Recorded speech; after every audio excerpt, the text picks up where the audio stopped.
2D হচ্ছে stair হচ্ছে draw করে নিব। তাহলে আমরা ধরে নিলাম যে আমাদের 20 ফিট, 10 ফিট হচ্ছে স্টেয়ারের জায়গা। তো এটাকে একটু মুভ করে আমরা একটু এই পয়েন্টে নিই। আমাদের যেটা করতে হবে এখন 2D স্টেয়ার ড্র করতে হবে। তাহলে একটা লাইন নিলাম একটা সেন্টার পয়েন্ট থেকে। তারপর আমরা কী করলাম 3 ফিট অফসেটে একটা লাইন নেব। তো এখন একটা লাইন ড্র করলাম ওতে অফসেট।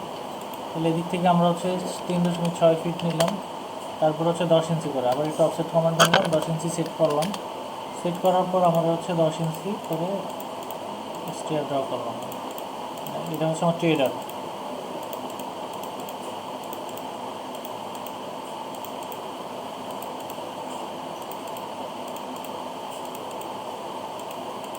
তাহলে আমরা কী করবো, এখান থেকে হচ্ছে আমরা 4 ইঞ্চি নেব, 4 ইঞ্চি এদিক থেকে হচ্ছে 4 ইঞ্চি জায়গা হচ্ছে ফাঁকা রাখবো।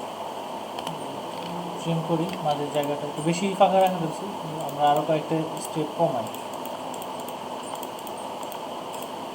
এই হচ্ছে আমার সিঁড়ি দেওয়া হয়ে গেছে। তাহলে আমরা এটাকে হচ্ছে এখন 3D করব। 3D করার জন্য আমাদের এই যে যেটা করতে হবে সেটা হচ্ছে এই লাইনটা তো আমার এই পর্যন্ত হবে, তার মানে এই পয়েন্টের ট্রিম হবে, যেহেতু এটা ওয়েট স্ল্যাব। তো ওয়েট স্ল্যাব বলতে ল্যান্ডিং বলে এগুলো। তাহলে আমাদের হচ্ছে মানে মেন কাজ হচ্ছে যে এইগুলোকে প্রেসফুল করে আমরা, তাহলে আমরা 3D ওয়ার্ক সিস্টেম 3D মডেলিংয়ে চলে যাই। মডেলিংয়ে চলে গেলে আমরা হচ্ছে এই জায়গায় 3Dতে গেলাম।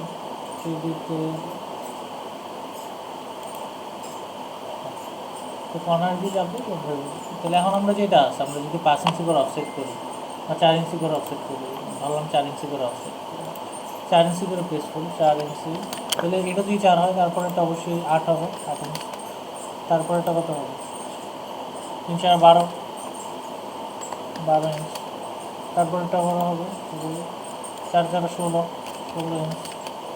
তারপরেটা হচ্ছে 20 ইঞ্চ।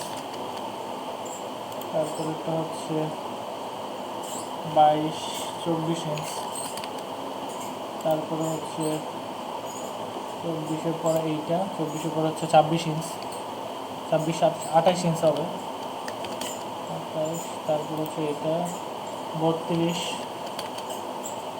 তারপরে এইটা 36, 40, তারপরে হচ্ছে 44, তারপরে হচ্ছে 48, 52। এখন এইটা হচ্ছে আমার 3D হয়ে গেছে। তো 3D যদি আমরা এটাকে রিয়েলিস্টিকে যাই, রিয়েলিস্টিকে গেলে আমরা বুঝতে পারবো রিয়েলিস্টিক হচ্ছে আমার এরকম শিখে গেছে। এখন আমার নিচের যে জায়গাটা এটাকে হচ্ছে রিমুভ করতে হবে। তো এটাকে রিমুভ করতে পারলে আমার মোটামুটি এই জায়গায় স্টেয়ার ড্র শেষ, খুবই সহজ। তাহলে আমরা কী করবো, আমাদের হচ্ছে মেইন কাজ হচ্ছে এইটাকে আরেকটা কপি।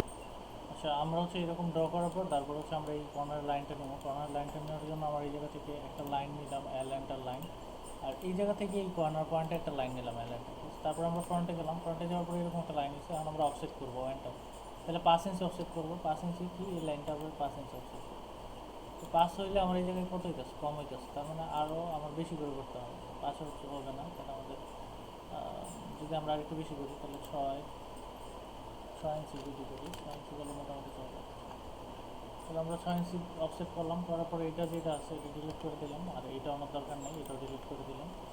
আর এই জায়গায় যদি এক্সটেন্ড করতে চাই তাহলে আমার এই লাইনটা সিলেক্ট হচ্ছে না, আর এই লাইনটাও সিলেক্ট হচ্ছে না। এইটা হচ্ছে আমার 6 ইঞ্চি অফসেট করতে হবে।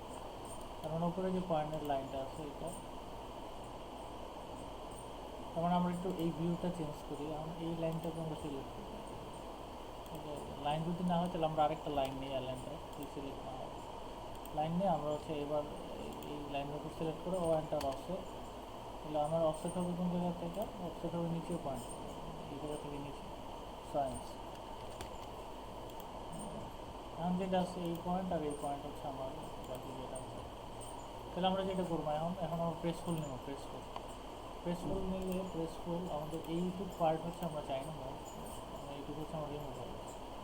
এখন আমরা হচ্ছে এইভাবে হচ্ছে সিঁড়ি ড্র করতে পারি। এখন যেটা আছে এইটুকু হচ্ছে আমার এক পার্ট, আর এটুকু হচ্ছে আরেক পার্ট। তার মানে আমরা এইভাবে হচ্ছে 3D স্টেয়ারগুলো হচ্ছে ড্র করতে পারি।